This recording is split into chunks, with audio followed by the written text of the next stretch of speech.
नमस्कार, मैं हृदय कुमार प्रीत अरज पूर्वी चंपा से आप सबों का स्वागत करता हूँ। आज के इस वीडियो में देखेंगे कि क्या विशेष शिक्षकों को सेवा निरंतरता का लाभ तो नहीं मिल रहा है, उन्हें प्रोबेशन पीरियड में भी रहना पड़ेगा और क्या उनका जो मूल वेतन है जो 25,000 1 to 5 6 to 8 के लिए 28,000 और हाई स्कूल के लिए 31,000 और 10+2 के लिए 32,000 जो फिक्स किया गया है, पूरा नए से शुरुआत होगी। जो लोग ये कह रहे हैं, दो बातें हैं और फर्जी शिक्षकों की सेवा समाप्त करने का भी आदेश आया हुआ है। साथ में प्राथमिकी दर शिक्षकों को का वेतन स्थगित करने का भी आदेश है। मासिक परीक्षा पर भी रोक लग सकती है और एमडीए में रेट हाइक हुआ है। इन सारे विषयों पर जानकारी आज की वीडियो में प्राप्त करेंगे। तो अगर आप मेरे चैनल पर नए हैं तो प्लीज मेरे चैनल को सब्सक्राइब जरूर कीजिएगा, बेल आइकन जरूर दबाइएगा ताकि आपको नोटिफिकेशन मिल सके। और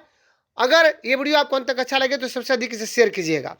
साथ में इस वीडियो में ये भी देखेंगे कि किन हमारे महोदय ने ये नियमावली में संशोधन करने की बात कही और उन्होंने कहा है कि समय समय पर पूर्व की और सेवा के गणना के पश्चात ही बहुत सारे हमारे लेक्चरर्स हुए हैं इसी डिपार्टमेंट में, लेकिन यहाँ पे सेवा निरंतरता क्यों नहीं दिया जा रहा है विशेष शिक्षकों को। तो चलिए शुरुआत करते हैं। सबसे पहले ये खबर छन के आ रही है और आप लोगों ने पढ़ा भी होगा कि विशेष शिक्षकों को सेवा निरंतरता का लाभ नहीं है।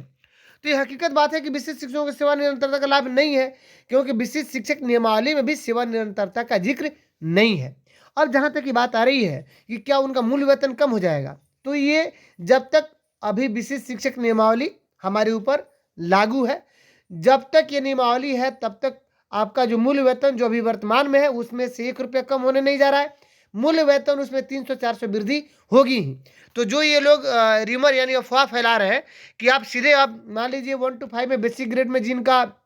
मूल वेतन 30,420 है, उनके लिए कहा जा रहा है कि आप चले आइएगा 25,000 पे, क्योंकि आपकी सेवा मतलब नई हो रही है। शिक्षा मंत्री जी ने कहा है कि आपकी सेवा नई नई है और नया सेवा होने के कारण नई नियुक्ति पत्र आपको दिया जा रहा है, जिसके कारण आपको प्रोबेशन पीरियड में भी रहना पड़ेगा और जो राज्यकर्मी होते हैं, राज्यकर्मी के सारे नियम आपके ऊपर लागू होता है। कोई सेवा निरंतरता का लाभ आपको नहीं मिलेगा। तो अब इस पर हम बात कर लें कि सबसे पहले जो इस तरह की बात फैला रहे हैं, बात तो सही है कि सेवा निरंतरता नहीं मिलेगा, लेकिन जो वेतन में जो कटौती की बात जो कर रहे हैं, जो कह रहे हैं कि आपका वेतन कम हो जाएगा, तो अभी 2024 नियमावली में स्पष्ट है कि आपका वेतन संरक्षण है, आपका वेतन कम नहीं होगा।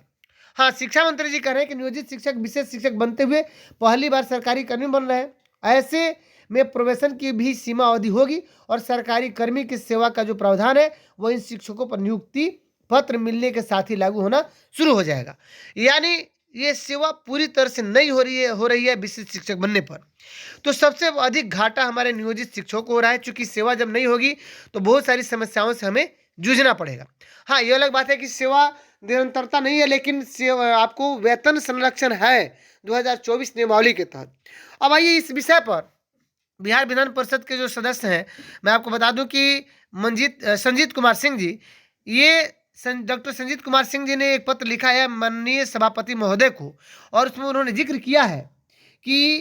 आज दूरभाष से प्राप्त सूचना अनुसार भारतीय संविधान की त्रिस्तरीय शासन व्यवस्था के अधीन स्वाधीन स्वशासन या लोकल सेल्फ गवर्नमेंट द्वारा नियुक्त कार्यरत नियमित शिक्षकों को राज्यकर्मी की पात्रता हेतु परीक्षा उत्तीर्णता के प्रावधानोपरांत क्रमशः विद्यालय अध्यापक या विशेष शिक्षक को उनके पूर्व की सेवा काल के आधार पर सेवा निरंतरता का लाभ नहीं देते हुए उन्हें नवनियुक्त शिक्षक की कोटि में रखा गया है, जबकि इस कोटि के शिक्षकों को उनकी सेवा काल के आधार पर ही प्रधानाध्यापक प्रदान। जी बिल्कुल, उनका जायज प्रश्न है। वे कह रहे हैं कि दूरभाष से प्राप्त सूचना हुआ हमको कि जो हालांकि मैं आगाह मतलब ये मैं आपको इसमें स्पष्ट कर देना चाहता हूं कि हमारे वैसे साथी जो 2003, 5, 6, 8, 10, 14 या 16 के बहाल जो शिक्षक थे और वे टीआरई में चले गए, बीपीएससी टीआरई में, तो उनको सेवा निरंतरता का लाभ नहीं मिला है, उनको वेतन संरक्षण का भी लाभ नहीं मिला है। वे कम वेतन पे खट रहे हैं, यानी जिनका मूल वेतन अधिक था वे 25,000 पे आ गए बेसिक ग्रेड में, बता दे रहा हूँ। इसी बात का इन्होंने जिक्र किया है संजीत कुमार सिंह जी ने, और कहा है कि विद्यालय अध्यापक बने या विशेष शिक्षक तो उनको सेवा निरंतरता का लाभ नहीं दिया जा रहा है, और उनको जबकि और नवनियुक्त शिक्षक की कोटि में उनको रखा गया है, जबकि इसी पुरानी सेवा के आधार पर आप प्रधानाध्यापक या प्रधान शिक्षक आप बना रहे हैं। साथ में हमारे बहुत सारे ऐसे भी हैं जो शिक्षक हैं जो इसी सेवा के आधार पर, यानी आपके पास 8 साल या 10 साल का जो शैक्षणिक एक्सपीरियंस है, जो आपका अनुभव है, उसी आधार पर विभिन्न परीक्षाओं को पास करते हुए हमारे लेक्चरर भी हुए हैं। बहुत सारे ऐसे साथी हैं जो व्याख्याता हैं, तो इस आधार पर वे व्याख्याता के रूप में चले गए, एमएड किए हुए थे और पहले से पढ़ा रहे थे। लेकिन क्या उस आधार पर नियोजित शिक्षकों को ये रोका जाना कहीं से उचित नहीं है? उन्होंने पत्र में लिखा है कि विभागीय निष्क्रियता के कारण राज्यकर्मी की पात्रता से अभी तक वंचित है। जो परीक्षा उत्तीर्ण हो चुके हैं, मैंने आज 4 महीना 5 महीना 6 महीना पहले उत्तीर्ण हो गए और अभी तक उनको उसका लाभ नहीं मिला। राज्यकर्मी घोषित किए जाने हेतु नियमावली में संशोधित अपेक्षित, यानी इनका कहना है कि आप जो है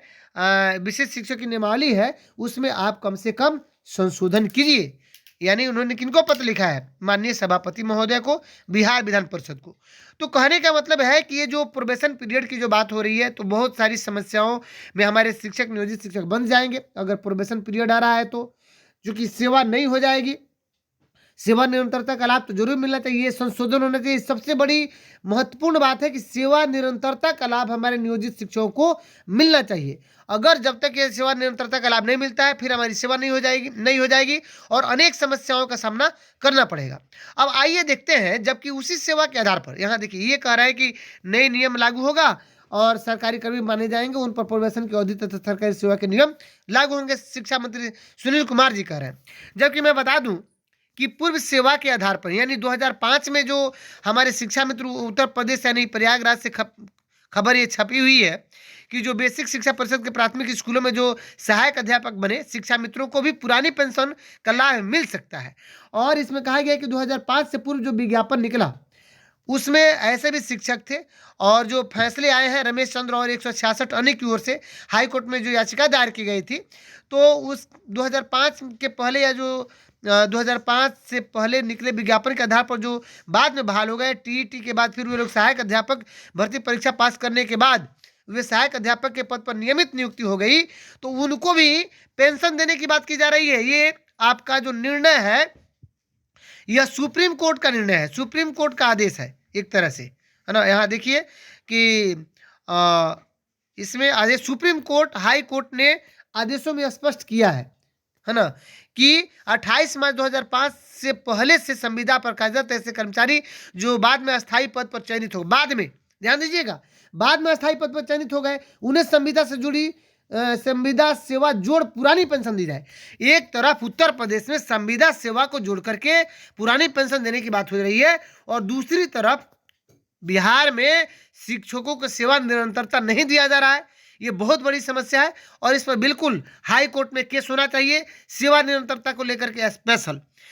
अब मैं आपको बता दूं कि आज की वीडियो में अभी देखेंगे कि जो शिक्षक निगरानी के द्वारा जिन शिक्षकों पर प्राथमिकी की गई है, या आपको ये आपको खबर जो है आप देख सकते हैं कि डीपीओ स्थापना ने कार्रवाई किया है और संजय कुमार यादव है डीपीओ स्थापना। तो ये खबर छपी है आपको बांका जिला से, और लगभग 16 शिक्षकों की सेवा समाप्ति का दिया गया आदेश। चूंकि सक्षमता परीक्षा में ये फर्जी साबित हुए 16 शिक्षक और इन पर डीपीओ स्थापना ने कार्रवाई किया है और इनकी सेवा समाप्त करने का आदेश दिया है उन्होंने।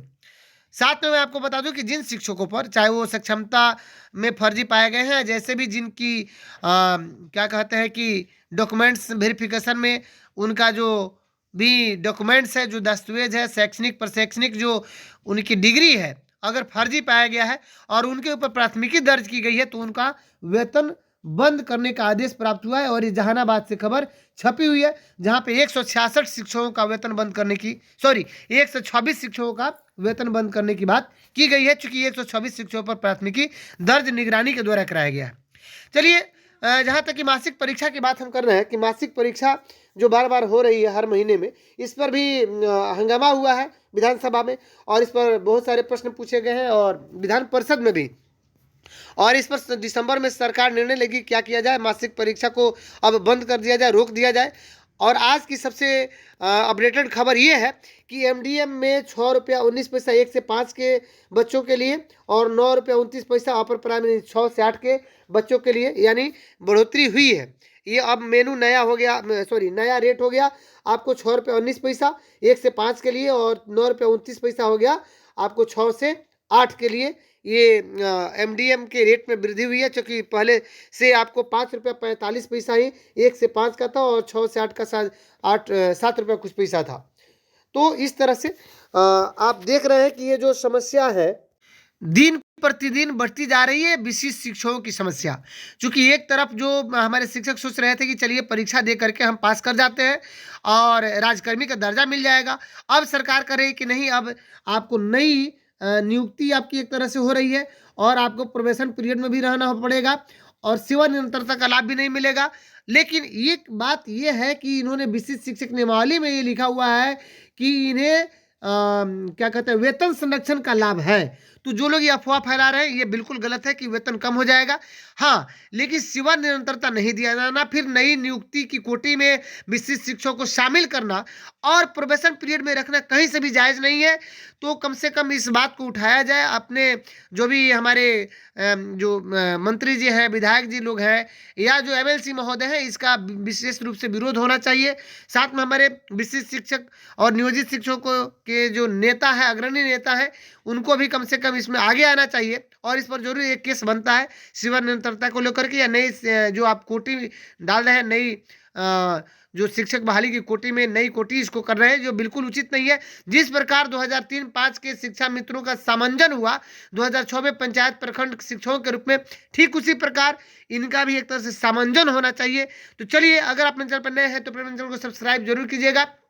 और बेल आइकन जरूर दबाइएगा, चूंकि आपको अपडेटेड वीडियोज का नोटिफिकेशन मिल सके। और ये वीडियो आपको अंत तक अच्छा लगा हो तो सबसे अधिक इसे शेयर कीजिएगा। मिलते हैं नेक्स्ट वीडियो में, तब तक के लिए थैंक यू।